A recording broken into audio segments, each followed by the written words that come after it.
प्यारे बच्चों, कक्षा 6 की गणित में आज हम लोग कोण का अध्ययन करेंगे। कोण एक अध्याय है और उस अध्याय के अंतर्गत जो चीज़ें हैं, कोण के विषय में जो चीज़ें बताई गई हैं, हम उसके विषय में अध्ययन करेंगे आज। देखिए, सबसे पहले हम उसकी अवधारणा जानें, कोण के विषय में जानकारी प्राप्त करें। कोण है क्या? आप खड़े हैं, आप अपने दोनों हाथों को फैला दीजिए। आप एक हाथ देखेंगे कि यदि आपका चेहरा पूरब की ओर है, हम पूरब की ओर मुंह करके देख रहे हैं, तो हमारा सामने का चेहरा पूरब हुआ, पीठ वाला हिस्सा पश्चिम हुआ, बायां हाथ हमारे उत्तर को दिखा रहा है और दायां हाथ हमारा दक्षिण को दिखा रहा है। आप देखो, मान लो कि ये आप हो, ये आपका ही फिगर है, ये इसको हम लोग उत्तर मान लें, तो यह निश्चित रूप से उत्तर का विपरीत क्या होता है? दक्षिण होता है। ये दक्षिण हो गया। ये आपने अगर उत्तर मान लिया तो ये दक्षिण हो गया। ये पूरब हो गया तो ये क्या हो गया? ये पश्चिम हो गया। ये पश्चिम हो गया। अब इस प्रकार से अगर आपकी ये व्यवस्थाएं हैं, तो अब हम इस चीज़ को सीधे सीधे वहाँ ले जाएं जहाँ पर आप इसको देखिए। इनके बीच जो एक दो रेखाओं के बीच जो ये झुकाव बना हुआ है, यहाँ का झुकाव, यहाँ का झुकाव, यहाँ का झुकाव और यहाँ का झुकाव, यही झुकाव कोण कहलाता है। दो रेखाओं के झुकाव, किसी एक निश्चित बिंदु पर दो रेखाओं, दो किरणों के जो झुकाव बने होते हैं, वही झुकाव हमारे कोण कहलाते हैं। आइए हम इसकी और एक धारणा लें। हम ये दो कलम ले लें और इस कलम को किसी निश्चित जगह से इसको जोड़ें। इस प्रकार से अगर हम इस कलम को जोड़ें तो एक मान लीजिए कि एक कलम का हिस्सा ये हुआ और एक कलम का हिस्सा ये हुआ। हम इसी कलम को ही जोड़ रहे हैं, तो ये दोनों कलमें जो हैं किसी एक निश्चित बिंदु पर मिल रही हैं, और जिस बिंदु पर ये मिल रही हैं उन पर इन दोनों किरणों के बीच एक झुकाव सा दिख रहा है, इसी झुकाव को हम कहते हैं कोण। अगर इसी झुकाव को बढ़ाया जाए तो इसकी 3-4 कंडीशंस हो सकती हैं।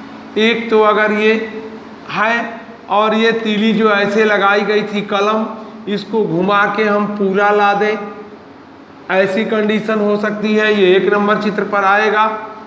अगर इसी को हम यहाँ से झुका के इसको पूरा घुमा करके फिर यहाँ ला दें, एक दूसरी चीज़ हो सकती है 2 नंबर पर।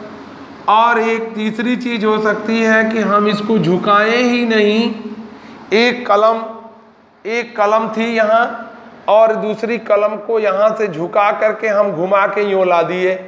इस प्रकार की पोजीशन हो गई। ध्यान से देखो श्यामपट्ट की ओर, ऐसी कंडीशन हो गई। कलम ऐसे थी, ये आगे बढ़ाते बढ़ाते हमने इसे झुका दिया। यहाँ की कंडीशन थी, एक कलम ऐसे लिया था, दूसरी कलम ऐसे थी, घुमा करके इसको घुमा करके ला के फिर हम इसको इस प्रकार से यहाँ कर दिए।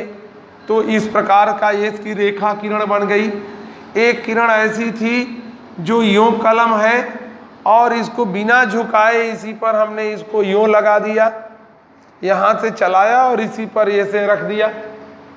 तो इसके बीच जो अंश होता है, हम कोणों का मापन अंश में करते हैं।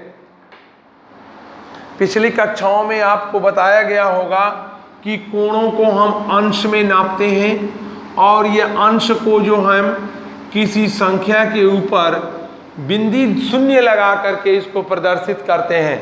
तो यहाँ जो इस तरह से होगा, जो कलम घूम करके इस प्रकार से गई और ऐसे घूम कर आ गई, तो यह 180 डिग्री का यहाँ कोण बन जाता है।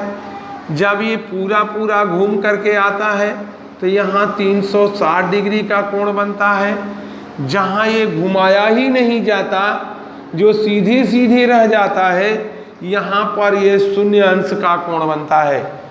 ऐसे कोणों को हम लोग इसको ऋजु कोण के नाम से जानते हैं, इसको ऋजु कोण के नाम से जानते हैं और इसको संपूर्ण कोण के नाम से जानते हैं। ये संपूर्ण कोण बनाने वाली रेखाएं हो गई, किरणें हो गई, और इसको हम लोग शून्य कोण के नाम से जानते हैं। इस प्रकार से अभी हम लोगों ने 3 ही पार्ट जाना है। एक तो हमने कोण को जाना, 2 किरणों को किसी उभयनिष्ठ बिंदु पर जो झुकाव होता है उसी को हम कोण कहते हैं, और उस कोण की दशा इस किरणों को झुकाने के ये 3 प्रमुख कंडीशंस हैं। एक तो पूरा झुका दिया जाए, तो ऐसे अगर झुक जाए जिसकी एक कलम का मुंह इधर था दूसरे का इधर आ जाए। यहाँ देखा हमने कि ये कलम का मुंह यहाँ था और दूसरा भी घूम करके कलम इधर ही आ गई हो, तो संपूर्ण कोण बना दिया। यहाँ है कि दोनों हमारी जो कलमें थीं, इन दोनों का मुंह इधर ही रह जाए, एक ही पर रह जाए, एक ही पर दोनों कलमें पड़ी ही रह जाए, तो ऐसे जो कोण बनते हैं शून्य कोण कहलाते हैं, संपूर्ण कोण कहलाते हैं और ऋजु कोण कहलाते हैं। प्यारे बच्चों, जहाँ तक मुझे उम्मीद है कि आप इन कोणों के विषय में जान चुके होंगे। आइए अब हम चलते हैं इस कोणों के अलावा अन्य कोण जो इसके पार्ट बनते हैं, बीच में जो भाग होते हैं, क्योंकि जब हम किरणों को उठाना शुरू किए थे, कलम को, जो एक कलम यहाँ थी, इसको हमने ऊपर उठाना शुरू किया तो ऐसे प्राप्त हुई। एक किरण ऐसे बन गई, एक ऐसे भी बन गई होगी, एक ऐसे भी बन गई होगी, एक सीधे भी गई, फिर एक ऐसे भी आ गई, एक फिर ऐसे आ गई, फिर ये घूम करके इधर को चली गई, इधर को, और घूम करके ये ऐसे भी चली गई।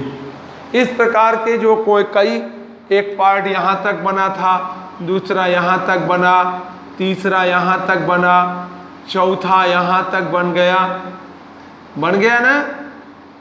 और इस प्रकार से अगर अब 5वें की बात करें तो यहाँ तक आ गया, 6वें की बात करें तो यहाँ तक आ गया, यहाँ तक, और ऐसे ही 7वें कोण की ऐसे बात करें, ऐसे ही चला जाता है आगे की ओर। तो जैसे जैसे ये आगे की ओर किरणें बढ़ती हैं, इनके किरणों के कोणों के बढ़ने से, घूमने से कोणों के जो कोण बनते हैं, उन कोणों के नाम बदलते जाते हैं। अब आइए हम देखते हैं कोणों के प्रकार या कोण के प्रकार। कोण के प्रकार में सबसे पहला नंबर आता है न्यून कोण का। न्यून कोण किसे कहते हैं? इसकी परिभाषा क्या है? वह कोण जो 90 अंश से छोटा होता है न्यून कोण कहलाता है। और 90 अंश हमने आपको बताया कि जब हम खड़े हैं और सीधी बाँह फैलाएं तो हमारे सिर और इस बाँह के बीच का जो ये कोण है, ये 90 अंश का कोण बनता है। इस प्रकार से एक किरण ये है और इसमें दूसरी किरण ऐसे बने। 90 अंश तो यहाँ होगा ना, लेकिन ऐसे बने, ये हमारा न्यून कोण कहलाता है। और हम इसकी परिभाषा देते हैं, हमारी किताब में वह परिभाषा है, लिखी हुई है, आप उसे नोट करेंगे। वह कोण जो समकोण से छोटा होता है या न्यून कोण से छोटा होता है, 90 अंश से छोटा होता है, न्यून कोण कहलाता है। या 90 अंश से छोटा है, या आपका, या आप इसकी परिभाषा ऐसे लिखते हैं, वह कोण जो समकोण या 90 अंश से छोटा होता है,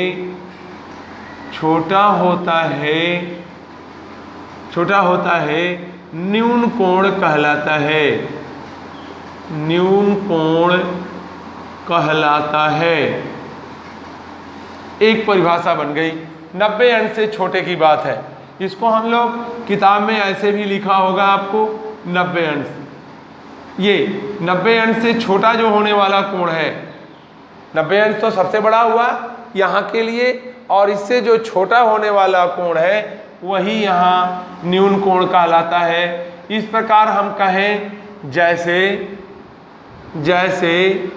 30 अंश, 45 अंश, 60 अंश, 75 अंश, नहीं 60 अंश, 75 अंश, ये आदि जो कोण है ये सभी कोण हमारे क्या कहलाते हैं? न्यून कोण कहलाते हैं। नंबर 2 पर आ जाएं, समकोण। अगले कोण का नाम है हम लोग समकोण। प्यारे बच्चों, अभी तक की बात देखा था आपने कि जो 90 अंश से छोटा या समकोण से छोटा होता है न्यून कोण कहलाता है। हम इसकी परिभाषा लिखेंगे, वह कोण जो 90 अंश का होता है, 90 अंश का होता है, उसे समकोण कहते हैं, उसे समकोण कहते हैं या वह समकोण कहलाता है। इसकी परिभाषा देते हैं कि वह कोण जो 90 अंश से छोटा होता है वह न्यून कोण होता है, जो 90 अंश का होता है समकोण होता है। और तीसरा नंबर जाएं हम लोग अधिक कोण। बात यहाँ आ गई अधिक कोण की। अधिक कोण क्या है? वह कौन सा कोण जो अधिक कोण कहलाता है? वह कोण जो 90 अंश से बड़ा होता है परंतु 180 अंश से छोटा होता है। वह कोण, ये चीज तो वही लिखेंगे, जो 90 अंश से बड़ा वह 180 अंश से छोटा होता है, वह जो है आपका अधिक कोण कहलाता है। परिभाषा हम छोटी छोटी बता रहे हैं। अधिक कोण छोटी छोटी परिभाषाएं हैं जो हम याद कर लेंगे। वह कोण जो 90 अंश से बड़ा वह 180 अंश से छोटा होता है, अधिक कोण के नाम से जाना जाता है। अब आइए हम बृहत कोण की बात करते हैं। बृहत कोण चौथा नंबर आता है।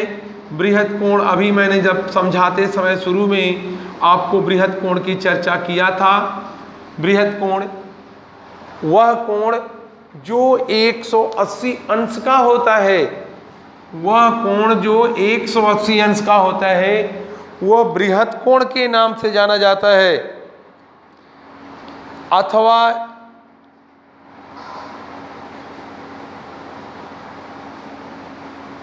इसे ऋजु कोण के नाम से भी हम जानते हैं।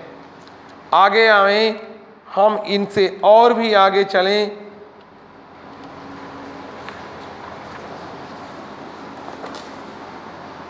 यहाँ पर एक चीज आपकी गलत हो गई, ये देखिए ध्यान से। चौथा जो नंबर आएगा गलत हो गया है, ऋजु कोण।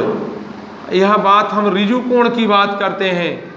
वह कोण जो 180 अंश का होता है, 180 अंश का होता है, वह तो आपका ऋजु कोण कहलाता है। इसके चित्र में हम देखेंगे ये वाला कोण जो हमारा समकोण है 90 अंश वाला, ये तीसरे नंबर चित्र के लिए आप यो देखेंगे, ये चित्र बना है, अधिक कोण है। और जब इसकी बात करते हैं तो ये पूरा कोण ऐसे बन जाता है, ये आपका ऋजु कोण होता है। अब आते हैं बात 5 नंबर पर। अब बृहत कोण पर आते हैं। हम बृहत कोण पर जाते हैं।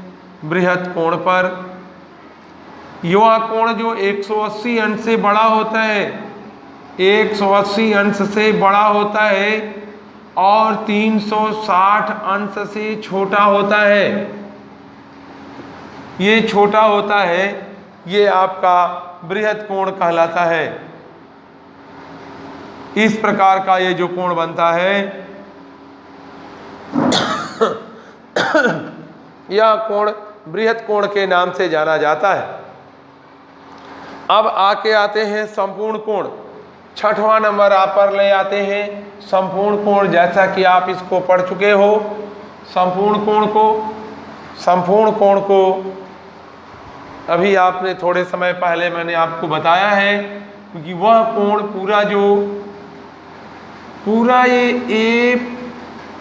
पूरा 360 अंश का जो कोण बनता है वह संपूर्ण कोण के नाम से जाना जाता है।